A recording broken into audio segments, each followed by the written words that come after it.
Hello, everyone. Brad Hairston here. Welcome to Transform Now.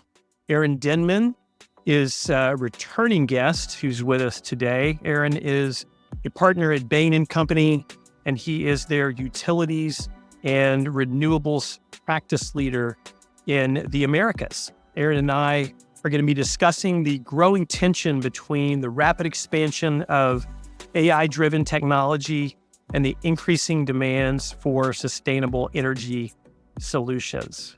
Aaron, welcome back. Can't believe it's been 3 years since you were with us last time. So why don't you reintroduce yourself to our audience?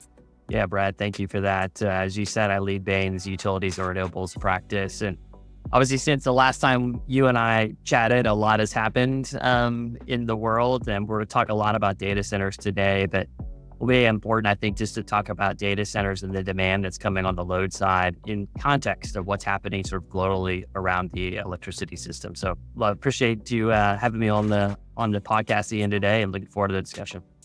Yeah, you bet. And you're right. A lot has changed in the 3 years since you were last on the podcast.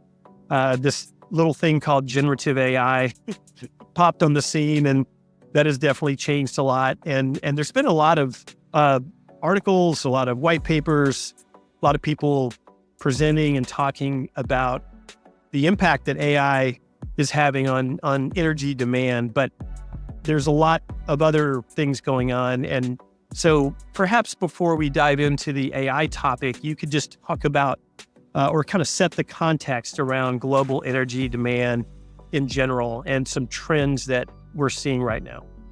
Yeah, no, happy to. I think that context setting is really important. I mean, again, if you think about 3 years ago now, we didn't really have the Inflation Reduction Act in the US or some of the kind of similar policies we've seen in Europe. And so probably two and a half years ago within Bain, we started to see some of these things out on the horizon to say, hey, they take the US as an example, 20 years of relatively flat load in the country. And so we sort of worked through the capacity situation in many markets, but we saw this trend of, okay, we're going to be building more manufacturing capacity, not just in the US, but sort of globally. The big trend around sustainability and how do we decarbonize the power system, which is one thing. But then if you take industrial loads, if you take fossil assets that are going to electrify, transport's one that everybody talks about, that's going to be a huge amount of additional electric demand on this system. And then if you think about other technologies around hydrogen, particularly green variety of that, again, more electric demand. And so this data center wave that has come related to the generative AI sort of topic, but AI more broadly, is an additional adder to what we were seeing around electric demand. And so we often sort of phrase it as a little bit of everything all at once, but these little bits of everything also come in much larger chunks. And so the system's ability to handle that additional load is going to be challenged, not over the near term, but how do we sort of modernize the system to be prepared for that level of demand over the next 20, 30, 40 years? Right. Right. Yeah. Well, let's talk about AI and just the power sourcing topic of how and what it needs and what that looks like going forward. It's my understanding that when a user prompts ChatGPT, that it uses approximately 10 times more energy than a Google search. I don't know if that's accurate, but that's what I've heard. So why exactly has AI power sourcing become one of the hottest topics of the last year or two? Yeah, I mean, I think there are different ranges in terms of what you see, but I think directionally that point sort of still holds depending on what model. That there's a significant amount of investment and power going behind that to pre-train these models. And so as we interact and use that, right, we're sort of using those pre-trained models, but also, sending information back to continue to train and upgrade those models. And so what you had is a long wave of data center build out, but the efficiencies of those data centers often kind of offset a lot of that kind of capacity with the GPU chips and the generative AI boom, and now sort of almost an arms race amongst these large language models to be early into the market. You see a really extraordinary amount of power demand to serve those loads. And, I think the big question is, are we going to continue to see more advancements on the chip side, in the data center side to continue to offset that? I think it's hard to believe that'll happen over the very near term to completely offset that demand. So we see pretty strong demand on the power side over the near term because of that reason. Right. And we didn't even talk about blockchain mining and some of the power concerns there. Certainly that hasn't taken off to the degree that Gen AI has become so pervasive, but lots of change going on in the world of technology, all of which has a definite energy impact.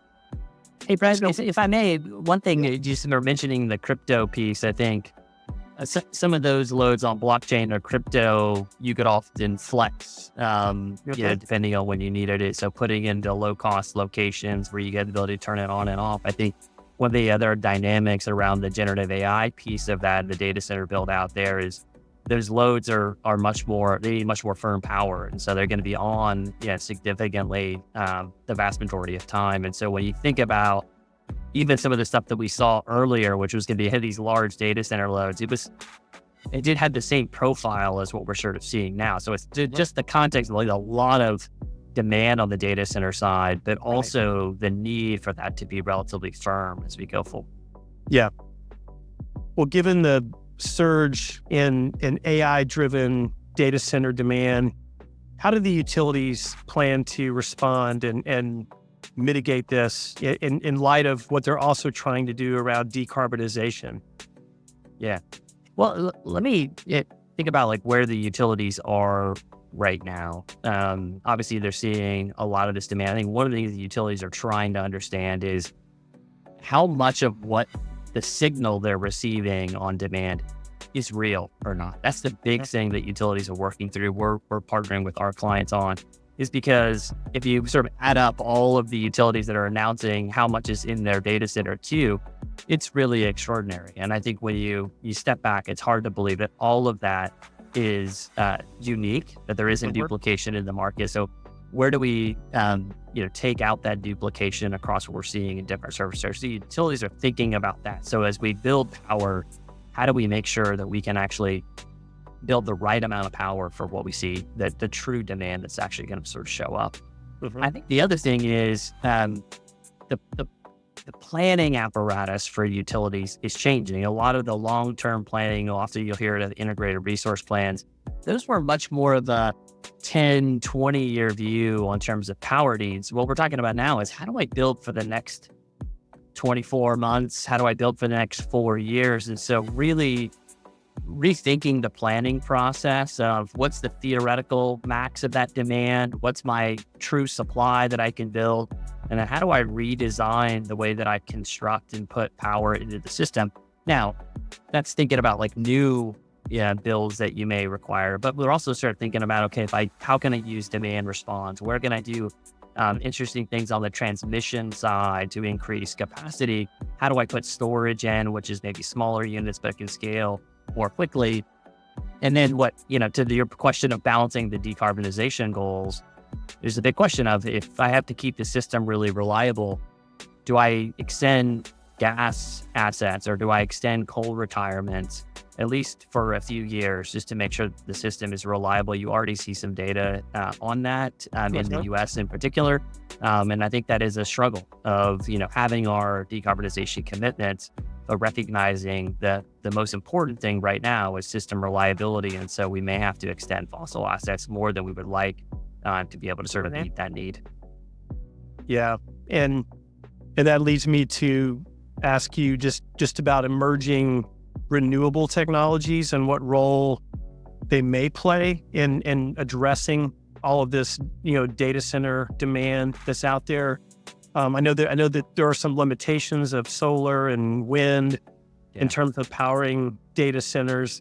But what do you see happening there? I mean, are there some new things that have emerged that might prove to be, an answer to some of this surge in demand, if you will?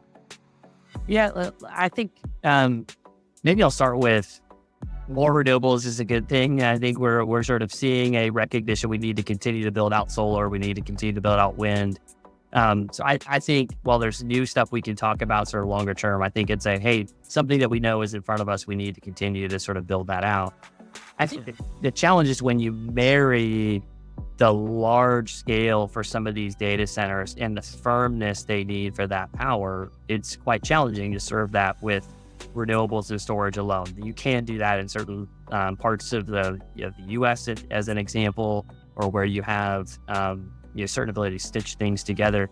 But outside of that, the thing that we're often sort of seeing is, hey, how can we bridge to where we're going to get more renewables in? So you may see some smaller, actually tend to be gas related assets, kind of bridge to power to sort of help with the initial wave of that DC build out until we get more renewables onto the system. And then I think if we look out over the horizon, I think it's starting to say, what is the role of nuclear as we serve data centers that are this large? And I say role of nuclear, broadly speaking, meaning, we may still need the really large fission reactors. You see more momentum around that. And then I think there's quite a bit of exploration on the small modular reactor side, and then even some exploratory bets on what fusion might do, which again is probably still a long ways out, but an increasing focus of if we need this much power and it needs to be this firm, one of the only solutions, if you want it clean, is to think about, is there a bigger role for nuclear to play, at least in serving this data center demand as we go forward? Our good friend nuclear makes a reemergence right at the nick of time. I did see that AWS recently purchased a data center that's right next door to a nuclear power plant. So it's a nuclear powered data center, and that has, I think, gotten a lot of people's attention. Nuclear certainly took a huge PR hit back when I was a young man growing up, just from a number of catastrophes that took place. Do you think nuclear is finally in a place where it can shed some of the negative PR and misperceptions, if you will, that have been out there for so long, that have kept it from really growing and becoming a bigger source of energy for some countries like the U.S.? I know some countries, France, Ukraine, many others, depend on it very heavily. Not so much the U.S., but there's certainly potential for that. So what are your thoughts? What do you see happening around nuclear today? I mean, maybe a couple thoughts I would share around nuclear. I think the tone or the tenor around the nuclear conversation is changing. There's public polls where there's greater receptivity to nuclear, not just in the U.S., but in sort of other parts of the world. Yeah. And I think there's been recent progress globally, which would suggest that we can build nuclear cheaper than we have, here recently in the U.S., with Vogtle being really the only recent example that has actually gone into production. But South Korea can build reactors at 25% of the cost that they can in the U.S. It's hard to know exactly the price point of the Chinese, but most will say based on duration, it's probably close to the same range that we see coming out of South Korea. And then if you look at what happened with the 4 reactors in the UAE just a few years ago, the cost differential between the 4th unit and the first unit, I'll get the exact percentage, probably not correct, but something in the range of like 33% cheaper. And I think even the statement around Vogtle was that the 4th reactor was significantly cheaper than the first one. And so with enough demand or enough concentration or visibility into what that demand means, we can then build a supply chain around how we build nuclear. We can rebuild a trained workforce to both construct and to sort of maintain a reemergence of a nuclear fleet, which has been sort of pulled out in the U.S. and many parts of the world. And so I think there is this question of how do we build, I will almost call it a book of business or a book of demand that can sort of serve that. And then the question is, how do we do that in a much more cost-effective way, where not everything needs to be unique in terms of how we build that? We can use more standardized modularized ways to build nuclear. I think, especially with government support, particularly for some of the early reactors that we would want to put into production, get over that initial hurdle, I think you're going to see quite a bit of interest. And then the kind of last thing I'll say on this one is, if you look at the let's call them the hyperscalers and their appetite for power, and you think about how challenging it is to both build or construct power today, it might be gas over the short term, which is probably a little faster, and then the transmission capacity to sort of move that. We are already seeing, and I think it's in the public domain, around those hyperscalers saying, hey, we're going to need to think about nuclear playing a more important role. And so the balance sheets that they bring, the market capitalization they bring, I think will allow us to have a much more robust conversation about what is the role of nuclear, how do we accelerate that, how do we work through the regulatory requirements to make that happen. Yeah. Okay. Interesting. I listened to a really interesting podcast on nuclear. I think it was Freakonomics. That was the platform, but they actually interviewed the director of the series Chernobyl. You remember that on HBO? Yeah. He wrote it and directed it.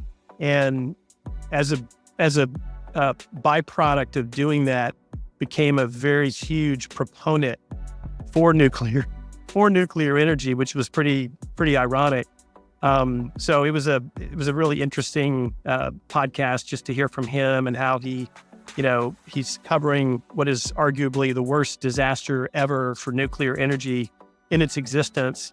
And yet he learned so much about, kind of why it happened, and also about some misperceptions around nuclear, and now is actually pretty vocal in favor of it. So interesting twist for sure. Well, those misconceptions or misperceptions, I think, are hard to sort of get over, but I also think the newest reactors, the passive systems that are there, are much safer, much more reliable than they were back when some of those things happened today. And so there's the hurdle we need to climb over, but I think a lot of the technology, a lot of the advancements that are there make it an incredibly safe alternative. When you think about the fact of how clean it is relative to others, right. It definitely merits more conversation and more exploration of the role it can play in. Yeah, no doubt. Well, Aaron, Goldman Sachs has projected that by 2030, global data center power demand will grow by as much as 160%. Just talking more about the data centers themselves, do you still think there's a significant opportunity for improving the efficiency of our existing data centers? Before we talk about adding more, what is the opportunity to make the existing ones much more efficient in the way they operate? Yeah, I'll give you at least a little bit of my knowledge. I'm not as deep, within the data center itself and all of the efficiencies, but I think Google publishes pretty good public data on where the efficiencies in their data centers, have moved over time. And we've seen a slowing down of the efficiency gains in kind of traditional data centers. I do think with the amount of power that's coming, we're going to start rethinking how we sort of apply some of that to more legacy or the existing data centers to drive additional efficiency. One of the ones I know many are talking about is liquid cooling. The benefits of liquid cooling and how we sort of apply that, and using newest chemistries, newest technologies to sort of drive an efficiency there. And then I think with the racks that we're sort of replacing and the chips that are going to be there, again, driving efficiency. So is there more to squeeze out of the existing data centers? Of course. I think what we're really hoping for is, take Blackwell from an NVIDIA standpoint, its claims on energy savings. If we see more step changes like that, I think that the forecast like a Goldman has, maybe it's not nearly as high as it would be because of the efficiencies that would be gained for that. And then I think the wild card that we don't yet fully know or can quantify is, does the power demand become so extraordinary that actually what was the catalyst to drive the power demand, generative AI, is that turned on its head to say, how do I use generative AI to think about all the inefficiencies and how that entire system works? And can I use that to, create new opportunities, new breakthroughs that drive a level of efficiency? We may see that happen, particularly if we're short from a supply standpoint, which we think we will be over the medium term. If we're going to be short, it's very likely you can see the technology that got us here being used to actually be part of the solution for how we can manage the efficiency going forward. Yeah, that makes sense. Aaron, I saw an article about Bitcoin mining operations that have begun redirecting their infrastructure to help the AI serving, basically to host AI servers and become another way for them to get the power needs that they have. Do you expect more of this, from startups and other companies who see an opportunity to benefit from this surge in AI and the power demands that it has produced? I think you very well could see that. And let me unpack why I think that may be the case. Obviously, access to power matters a lot, and access to fiber. Having the right location, there's obviously more considerations than just those two things. You get into price and land access, et cetera. But if you have the land, which has access to fiber, which has access to a low-cost advantaged power, and the current market you're serving isn't nearly as lucrative as you thought, but you could repurpose that facility, you could repurpose that property to go serve something that's much more valuable. Mm-hmm. I think you are seeing some business cases or some evaluation of, hey, do we need to sort of do that going forward? And I think there's going to be plenty of parcels that are out there that have been underutilized or not nearly as valuable as they were intended. And we're going to see that repurposed just because the demand is so strong to get access to power and fiber and those facilities. Mm-hmm. They were early. They got access to power, they got access to fiber, and so they're pretty attractive spots. The question will be, for many of those, are they big enough for some of the ones that come? A lot of the things we're seeing from the really large providers are talking is like something like 500 megawatts, a gigawatt, 2 gigawatts, where some of the Bitcoin or the blockchain or the crypto sites weren't really that large, and so they can be repurposed, but probably not for the magnitude of some of the data centers we're sure seeing coming down the way. Right. So, Aaron, how can utilities and tech companies and governments better collaborate to solve these energy challenges that are in front of us and build more resilient systems? What do you think? Well, I'm glad you asked the question, because I think one of the things we believe needs to happen is much greater collaboration from all of those parties coming together to make this work. And I'll give you a few reasons for that. The data center are bringing really large, chunky demand, which is unique. It's not like load growth is going to happen 3% per annum and it's going to be that way everywhere. You're seeing these really large. So it creates a weight around that you need to sort of plan for. And so there needs to be some visibility, some transparency with all of those around it who are going to sort of help make that project happen, so that you get the right planning, you get the right permitting, you can get the right interconnections, get the right government sort of support. At the same time, back to a little bit of everything all at once, utilities, particularly electric utilities, have an extraordinary amount of capital demands coming down their way. We need to, if you think about all the climate issues that are happening, how do we make our system more resilient to climate events going forward?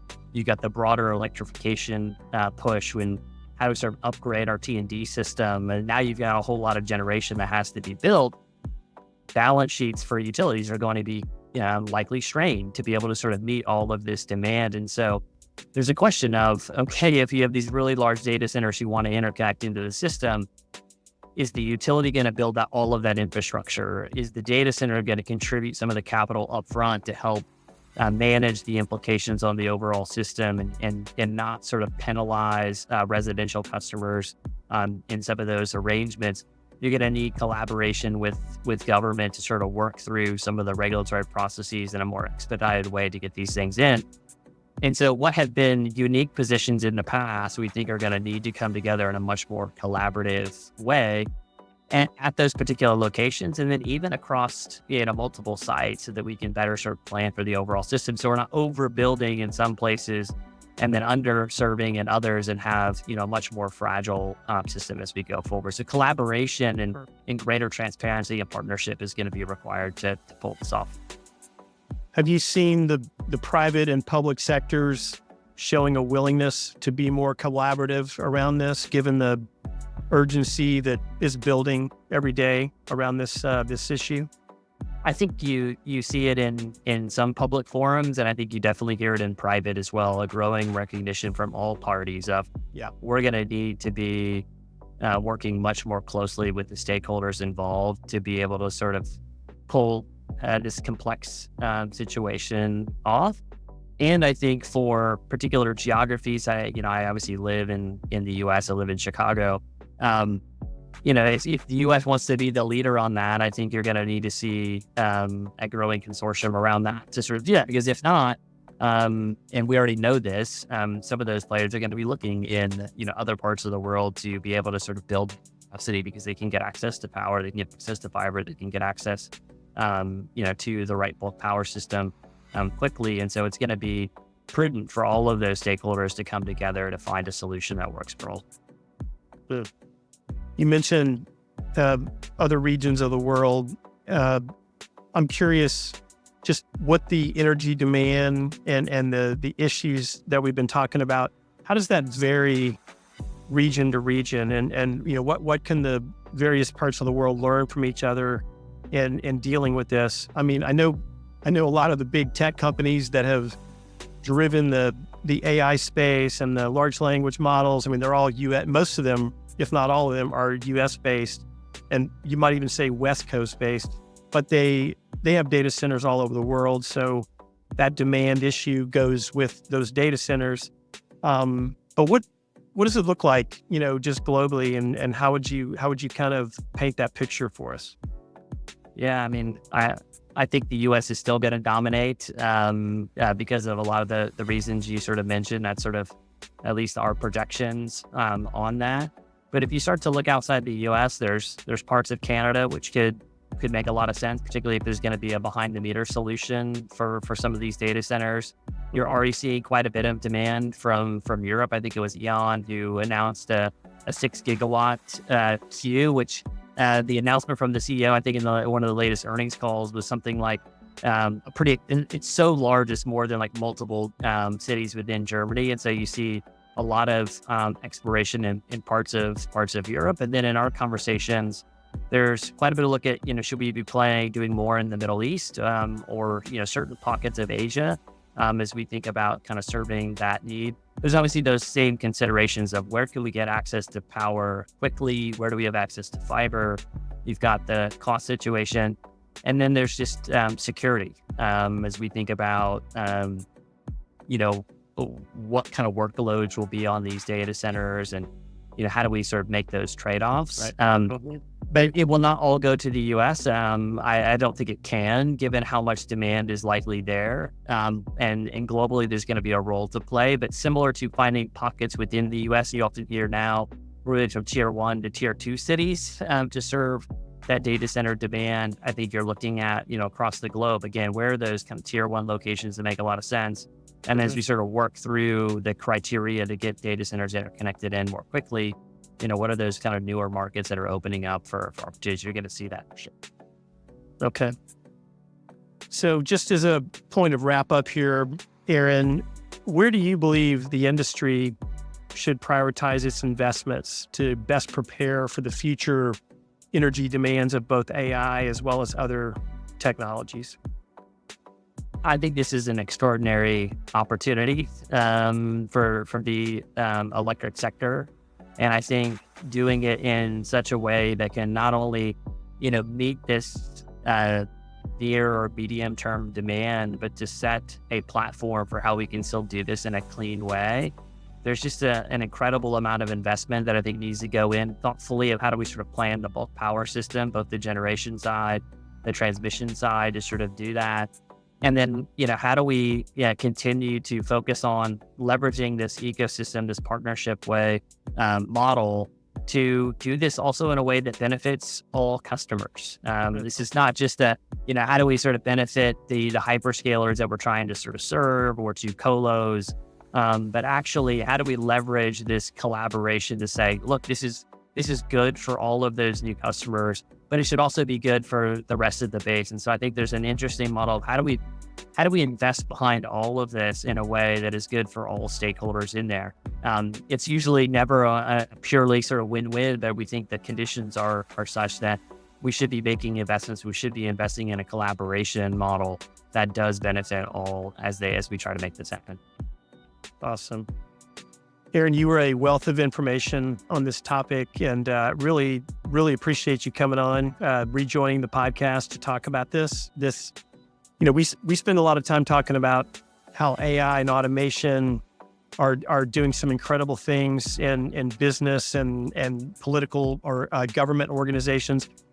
We don't talk enough about some of the ramifications or byproducts of this whole evolution, and certainly the power sourcing aspect of it is something that I think all of us should be a lot more aware of and be thinking about. So thank you so much for being on and educating us, and I wish you the very best. No, Brad, thanks for having me. And there's a lot of benefits of AI to sort of help make our jobs and lives easier, but I think it also has the tremendous potential to transform our electric power system. And so it's a really exciting time, and appreciate the opportunity to chat with you about it.